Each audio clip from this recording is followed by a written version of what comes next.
Nos champs communs, collecte intergénérationnelle autour de la mémoire paysanne.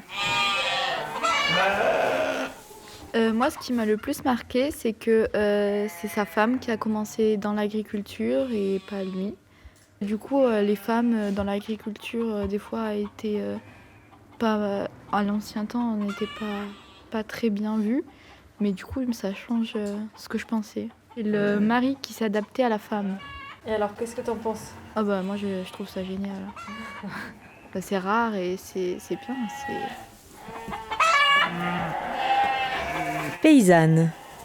Place, rôle et droit. Ma grand-mère s'est retrouvée en 1914, quand son mari est parti à la guerre. Ma grand-mère, qui était pas plus grande que moi et bien moins épaisse, s'est retrouvée à 21 ans avec 2 bébés et une exploitation avec des vaches, des vignes, des céréales, à faire des labours, faire des sulfatages dans la vigne, à tailler la vigne, à vendanger, à moissonner à la main, à participer à l'effort de guerre en semant des haricots qui étaient envoyés après aux soldats. Elle a élevé ses poules et ses canards, gavés. Elle tricotait, elle brodait, elle faisait la cuisine. Elle allait laver son linge au lavoir, puisqu'il n'y avait pas d'autre chose. Elle n'avait pas de frigo. Et elle a fait face, et elle me disait que le plus difficile, c'est quand il fallait aller au marché, vendre les céréales. Parce que c'était un monde d'hommes, même s'il n'en restait pas beaucoup dans les campagnes. Ceux qui économiquement achetaient les graines, c'était des hommes. Et les femmes, ils les houspillaient, vraiment. Et donc, elle était obligée de se faire accompagner par un voisin qui était âgé et qui n'était pas à la guerre, pour essayer de vendre correctement la récolte. À des hommes qui, sinon, ne l'auraient pas acheté, quoi. Et elle a, ce que je trouve fabuleux, elle ne s'est jamais plainte, hein. Mais c'est longtemps après qui est réalisé qu'elle avait, comme beaucoup d'autres femmes, participé au maintien de base de notre pays. Et ce n'est que 25 ans après qu'elle a eu le droit de vote. Et ça, c'est quelque chose, quand je l'ai réalisé, qui m'a blessée profondément. La guerre a été dévastatrice. Enfin, les guerres ont été dévastatrices. Dans enfin, pas toutes les maisons, mais dans beaucoup de maisons, il y a des gens qui sont partis, mais ils ne sont pas revenus. Ça a été dramatique. Et les femmes, personne ne s'en rend compte de ça. Elles ont assumé. Il fallait qu'elles fassent le travail que faisaient les femmes d'habitude. La maison, les enfants, et Dieu sait s'il y en avait des enfants. Chez moi, 3 maisons, 16 gosses. Le jardin, la volaille, les cochons. Et puis ensuite, les femmes allaient aux travaux des champs. Elles aidaient le mari ou le papa à travailler dans les champs. Maman, c'était la première levée, la dernière couchée. La condition des femmes à la campagne, je pense, était plus difficile que celle des hommes. Bon, l'homme, il faisait son travail, il conduisait la paire de bœufs, là, c'était un travail physique dur. Mais la femme, il fallait qu'elle s'occupe des enfants. Et il fallait faire avec les enfants de la volaille, là, de toute la ferme qui servait à manger et à lui donner un peu d'argent de poche. Et faire manger. Et faire à manger avec un feu de bois seulement, c'était du travail. Et en plus, des fois, il fallait qu'elle aille aider au champ aussi, parce qu'il y avait beaucoup de travaux manuels. Et la lessive, il n'y avait pas de machine à laver. Ça aussi, c'était du travail, c'était long. Vous voyez, tout était long. Il fallait du temps pour tout. Alors, ce qui a changé, voilà, c'est ça. Maintenant, une machine à laver, tu prends ton linge sale, tu l'y mets dedans, tu branches, pop, 2 heures après, tout est fini. Et là-bas, ça, c'était... On faisait les choses, mais il fallait du temps, il fallait beaucoup de temps. Donc, il fallait faire la soupe. Alors là, faire la soupe. Alors, c'était quoi ? Eh bien, au déjeuner, c'était le café en se levant, on allait aux animaux, etc. On rentrait, on déjeunait avec du salé, du pâté, des œufs, etc. Mais pendant ce temps, on allumait le feu, on mettait la marmite à chauffer avec l'eau, le sel, le confit, les légumes. Et si c'était la soupe aux choux, on allait chercher le chou, on le coupait et on le mettait. Et ensuite, on faisait un farci qu'on mettait dessus. Et une fois que ça avait levé le bout, que ça avait commencé à cuire, etc., on mettait la marmite sur les charbons, avec le bois sur le côté, qui pouvait tenir le temps d'aller à la vigne jusqu'à midi. Ce qui fait qu'au retour, on avait le farci, les légumes et la viande. Donc il fallait entretenir le linge, puisque j'avais 2 enfants, il fallait qu'ils soient toujours propres. Ensuite, il y avait les personnes âgées, la lessive à la mare. Il fallait taper, alors de bonne heure, moi je m'étais à tremper, c'est l'époque où j'ai connu le Blanco, à l'époque, je ne sais pas si vous connaissez, donc je m'étais à tremper le soir et à 6h du matin, je tapais avec le battoir et j'étendais, c'était à 8h, le linge était étendu. Et à la grand-mère, quelquefois, je lui faisais plier pour qu'il soit au pli, que je n'ai pas besoin de repasser, enfin voilà. Mais... Donc ça veut dire qu'il y avait ça, mais il y avait tout le côté de la volaille.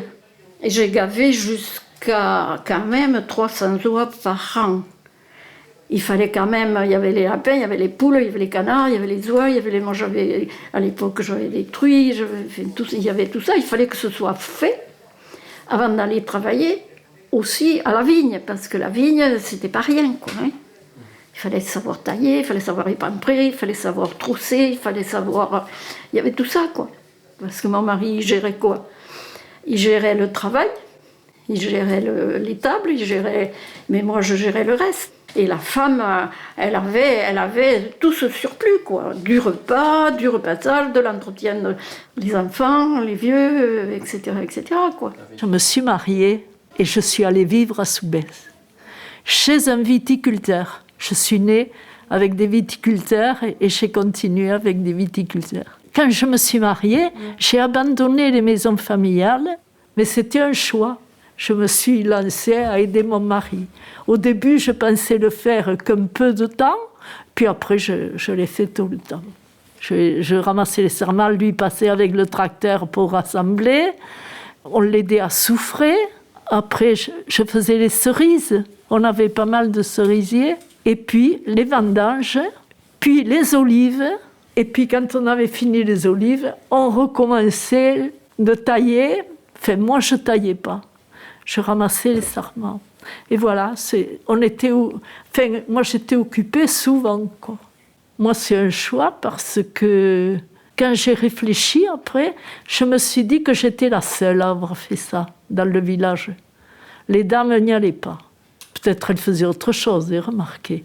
Elles faisaient des tricots, elles faisaient autre chose.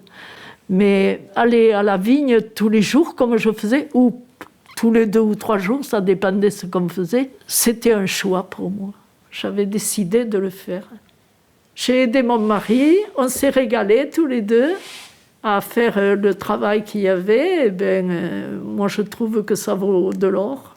Bien sûr que, comme partout, il y a eu des moments où c'était pas marrant, où on se disputait, peut-être. Mais enfin, la plupart du temps, on était soudés.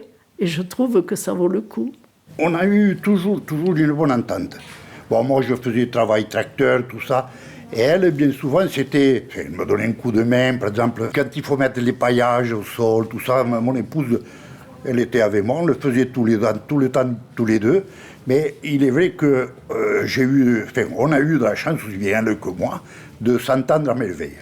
Moi, je faisais, bien entendu, tout ce qui est tracteur, tout ce qui est force, quoi. Hein. Allez, on va dire ça.